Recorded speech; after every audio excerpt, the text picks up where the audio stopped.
বৃষ্টি পড়লে বোঝা যায় টিনের ছিদ্র কোথায়। আর মানুষ যখন বিবাদে পড়ে তখনও বোঝা যায় সঠিক মানুষটা কে। যে যখন তোমার পাশে থাকবে বিবাদের সময় তাকে বুঝে নিতে হবে, সেই মানুষটাই হলো আপন, সেই মানুষটাই হলো সঠিক।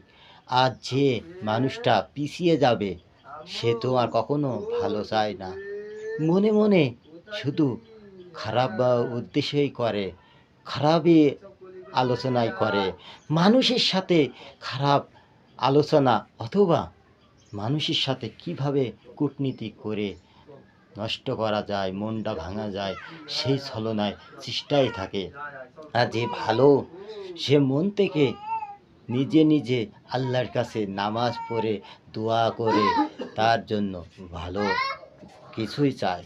এটাই হলো মানুষের একটা নীতির একটি শাখা।